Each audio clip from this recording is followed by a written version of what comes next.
The first on point is on Jamaat student wing sweeping 2 university polls in Bangladesh.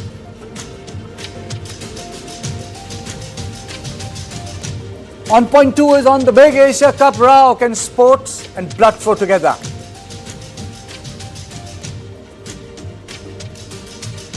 And now let's take a quick look at the headlines.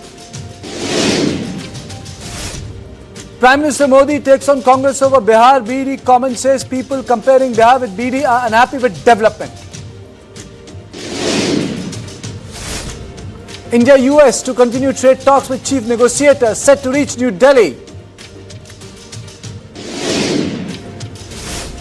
Supreme Court stays a few provisions of Waqf Amendment Act 2025 but refuses to strike down the entire law.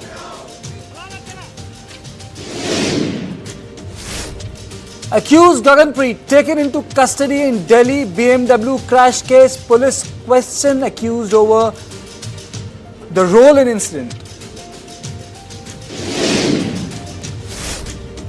Nepal's interim cabinet expanded with inclusion of Rameshwar Khanal, Kulman Ghising and Om Prakash Aryar as Finance Minister, Energy Minister and Home Minister respectively. Karnataka High Court dismisses petitions challenging author Banu Mushtaq inaugurating Dasara festival. Pendency continues to grip Supreme Court as case backlog hits all-time high of 88,417.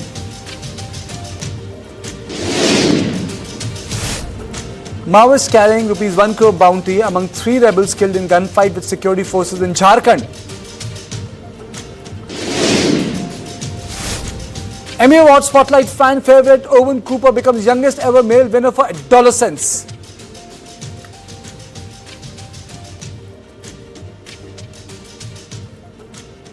The radical Islamic Chhatra Sangathan, known as Islami Chhatra Shibir, the student wing of Bangladesh Jamaat-e-Islami, has won 2 major university polls with victory at the Jahangirnagar University.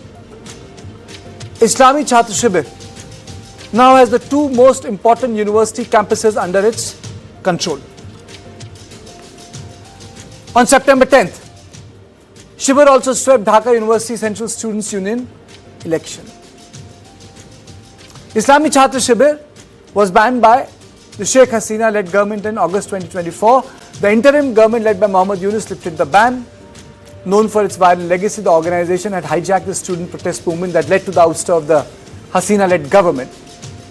Its victory in Dhaka University, a bastion of secular politics, shows how the party has gained traction among the younger generation that did not directly witness its controversial role in 1971 Liberation War. Let's take a look at the history of Jamaat. At a recent event, Rajya Sabha MP and former envoy to Bangladesh Harshpreet Shringla reminded the audience of Jamaat-e-Islami's controversial role in 1971. It was accused of atrocities including genocide against Hindus in collaboration with the Pak Army. Jamaat has blood on their hands and they are part of the Muslim Brotherhood that exists in Egypt, Turkey and different parts of the world, added Shringla. Earlier, Congress MP Shashi Tharoor called Islami Chhatra Shibir's victory a worrying portent for Bangladesh's political trajectory and for India's relation with its neighbor. A Jamaat majority government or a strong Jamaat presence in a new coalition would present a complex and potentially hostile scenario for India, added Shashi Tharoor. So the basic issue is, what does the rise of Jamaat mean for Bangladesh politics? Where does the rise of Jamaat leave Khaleda Zia's party? The student union polls in Bangladesh come just 5 months ahead of the Feb 2026 elections in Bangladesh. There is growing pressure from Islamists to exclude political parties like Sheikh Hasina's Awami League. The 8-party grouping wants to ban 14 political parties associated with Hasina from contesting the next election. In the university elections, Islami Chhatra Shibir candidates won 23 of the 28 posts.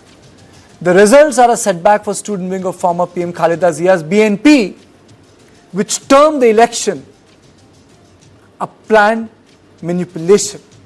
BNP. So why are larger parties alarmed at the rise of Jamaat in Bangladesh like BNP? Is the rise of Jamaat pushing Bangladesh older parties to margin? Is JIA filling a political vacuum in Bangladesh? On this, I'm joined by Salim Samad, a very senior journalist and a columnist from Bangladesh who joins me live from Dhaka, and Ambassador Veena Sikri, India's former envoy to Dhaka. Thank you both of you. I'll straight away go to Mr. Samad first. Mr. Samad, why has Shibir swept two university polls? What does it mean for the older political parties? Thank you for having me on the show. First of all, I must admit, I'm not a nationalist and I'm not a patriot, like many of you sitting on the panel. I am an independent journalist, and I want to say that there are 45 state-owned universities. And Dhaka University, of course, is the oldest, and Jahangirnagar University is the fourth oldest university in Bangladesh. I'm talking about, well, we are not sure about what about other 45 universities election. We are not sure about Chittagong University election. But let me tell you one thing that has to be understood. The analysts, the political analysts are trying to figure out how come the Jamaat-e-Islami means led Chhatra Shibir has come to the limelight, especially getting elected in the university, because in the last 55 years, they have not been able to make any dent in any university or any college. First of all, you have to understand that the young generation, Gen Z, have seen the BNP regime, the Khaleda Zia's regime.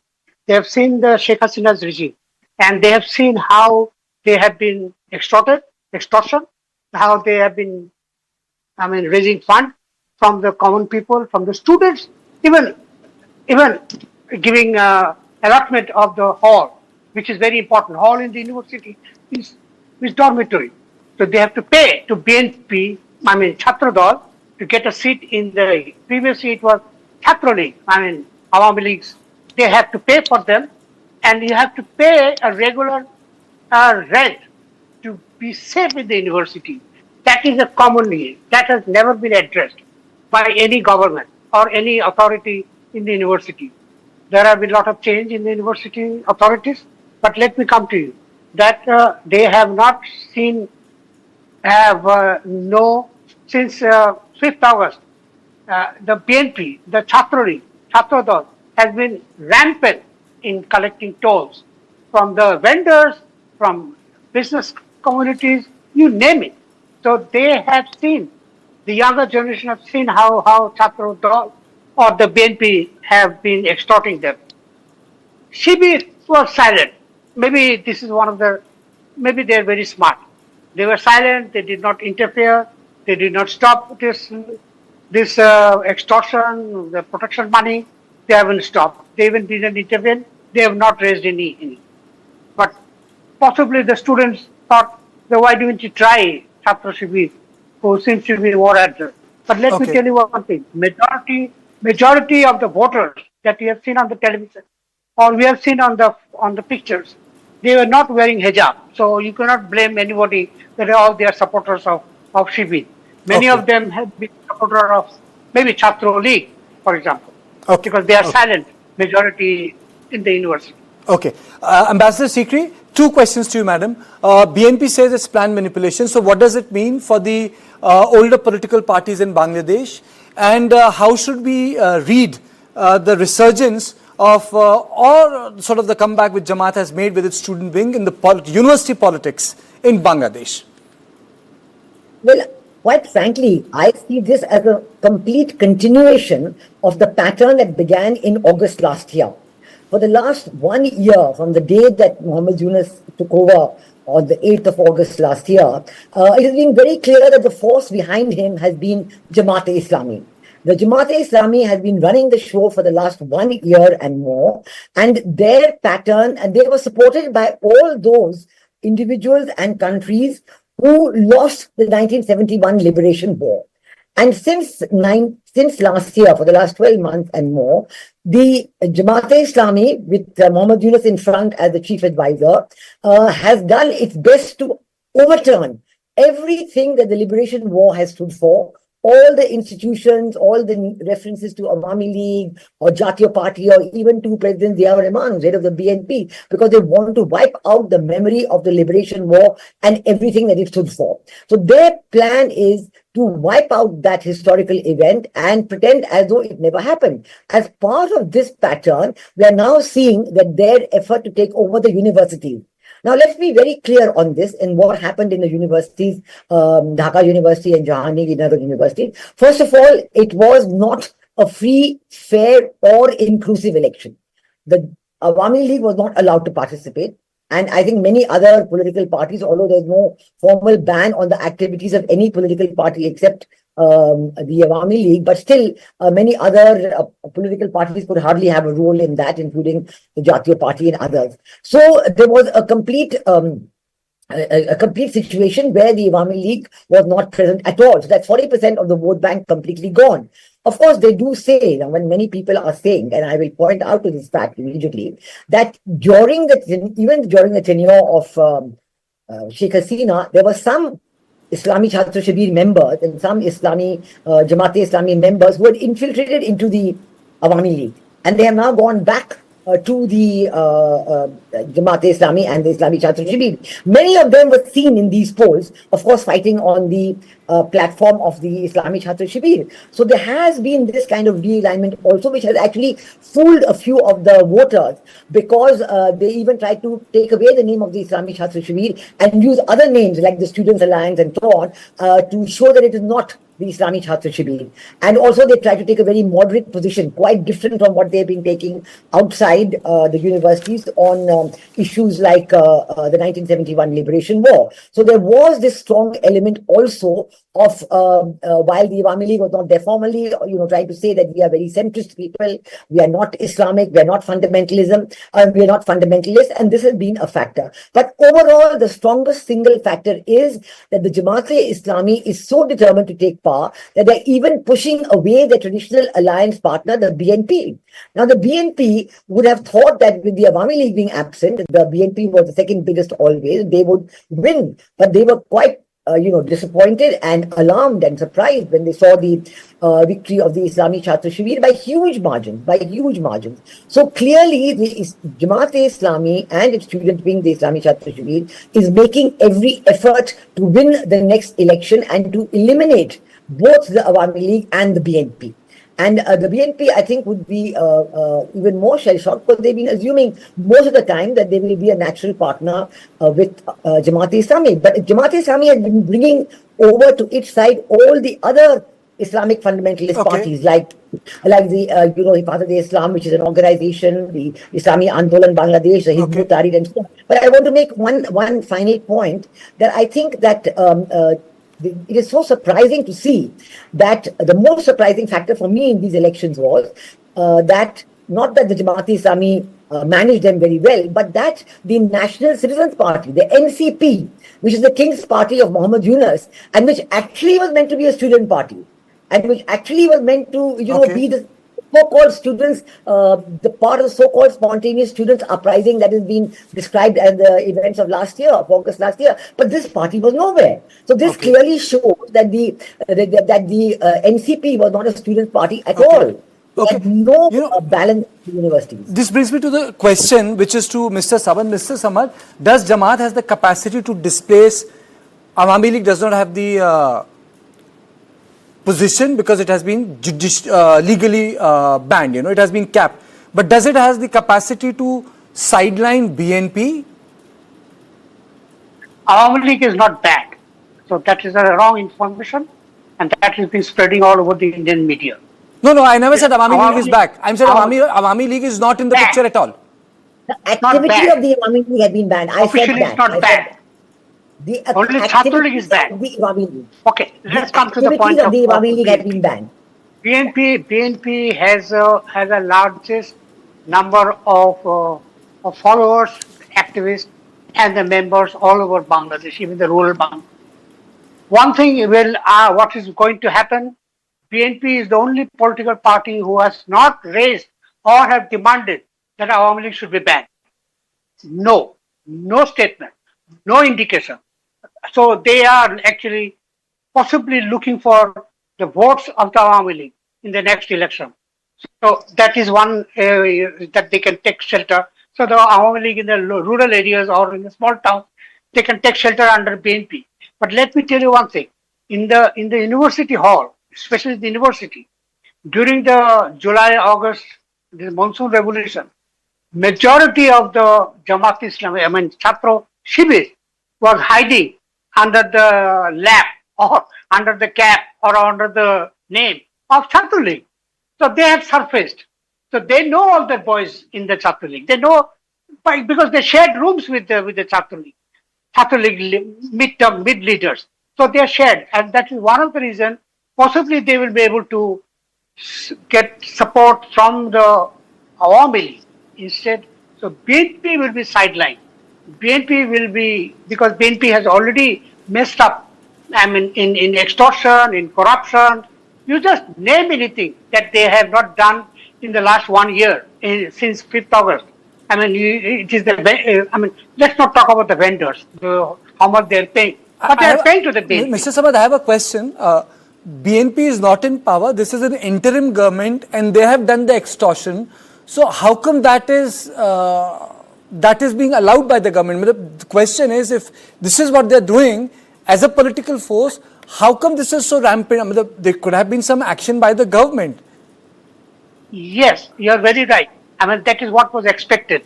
The citizens of this country, the common people, they were expecting there will be a crackdown. So there is no crackdown, and they are extortion. They're collecting the tolls. They are immune. They are enjoying the immunity of the system. And one thing is very important. Why? That you can tell this to the larger viewer. Why? How?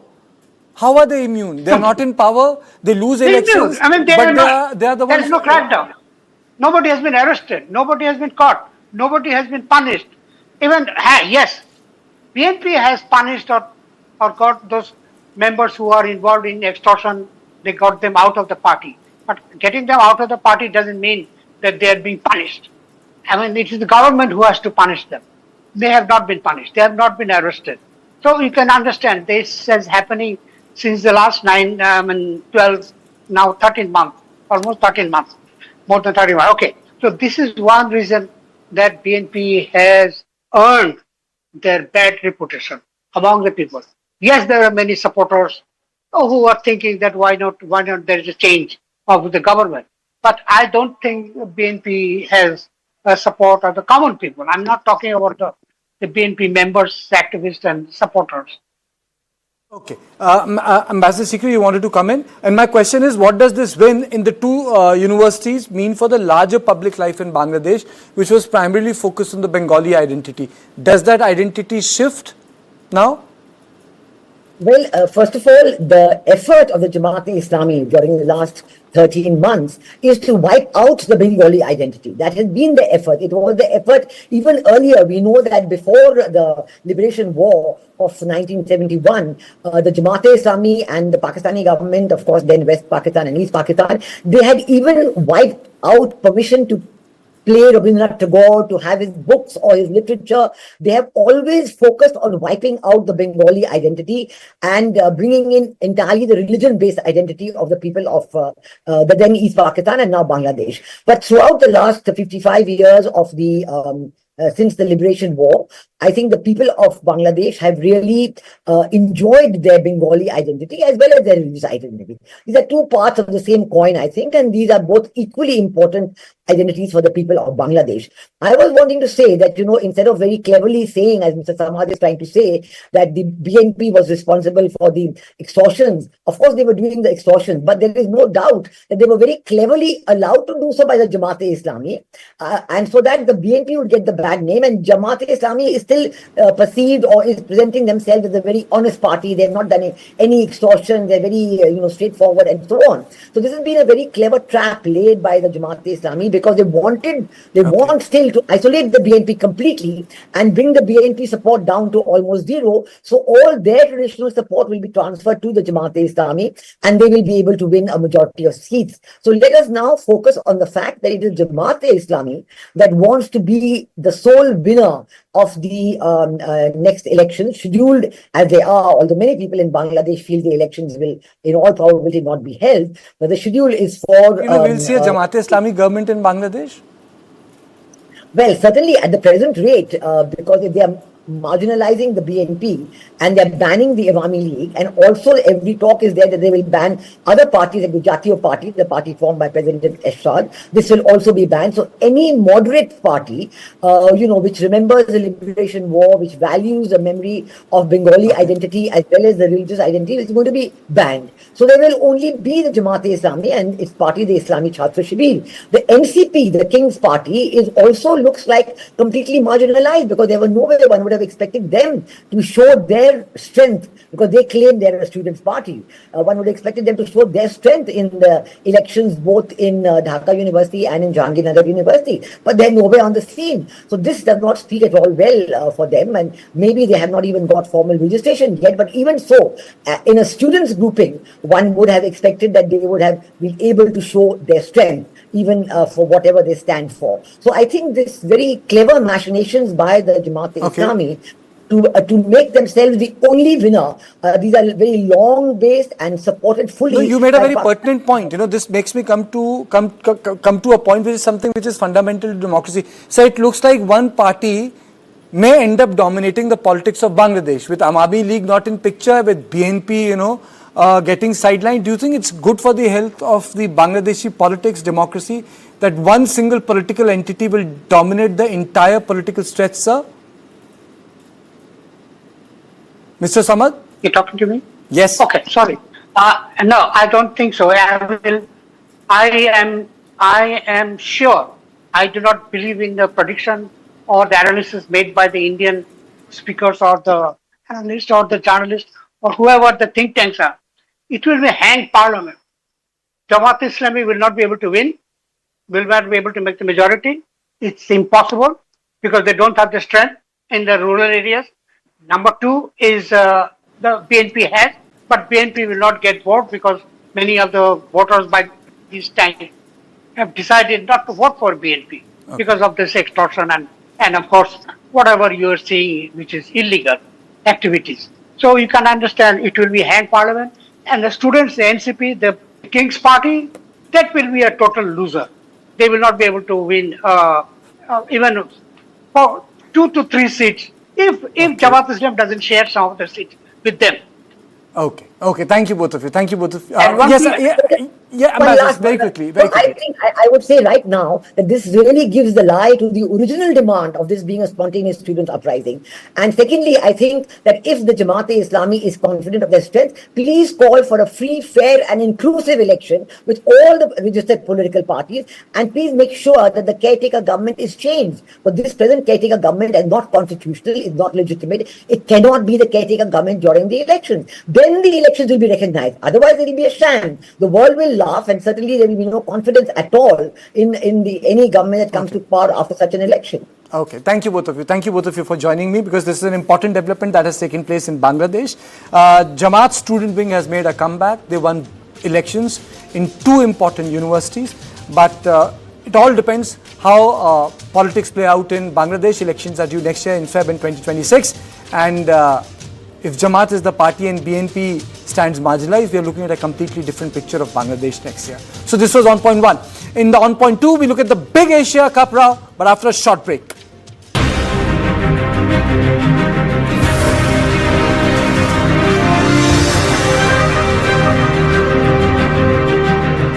Trusted lawyer Sharma ji ने अपने दीवारों पर जेके max paints क्या लगवाया? अजीब अजीब बहाने लेकर आने लगे पड़ोसी उनका घर देखने। हाय शर्मा जी, एक रील बना लूं उस ब्यूटीफुल सी वॉल के पास। हमारा टॉमी नहीं मिल रहा, यहाँ आया होगा। मुझे गर्मा गर्म पकौड़े। जेके मैक्स पेंट्स, खुशियों के रंग।